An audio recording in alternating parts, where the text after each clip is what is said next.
Hello guys, મારા નવા વ્લોગમાં તમારું સ્વાગત છે। આજે આપણે જવાનું હતું ગેળા। ઘરેથી આપણે બાઇક લઈને નીકળી ગયા ગેળા જવા માટે।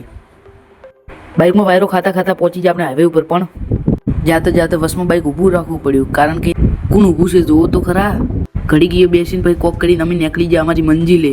પછી વસમાં થોડા પડાવ આવ્યા, એ પાર કરી લીધા। પછી કરનાલ થઈને બલોદર થઈને અમે આવી ગયા ડાયરેક્ટ હાઈવે ઉપર।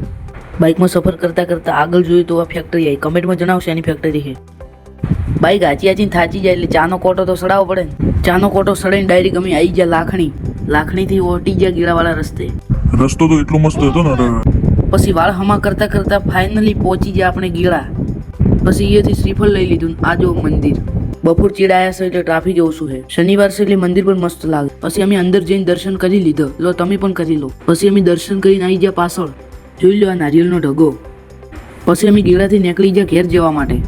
પછી આ જુઓ, this is May or this is my કાકા કા છોકરા। Hi guys, my name is Dinesh. एक बार धोखा खा चुका हूँ। મિત્રો, તમે બધા કહેતા હશો કે હારો ચેડી બેઠો તો હેલ્મેટ પહેરીને ચમ બેઠો હોય, પણ સેફટી ફર્સ્ટ। પછી બાઇકમાં મસ્ત વાયરો ખાતા ખાતા પહોંચી ગયા આપણે લાખણી।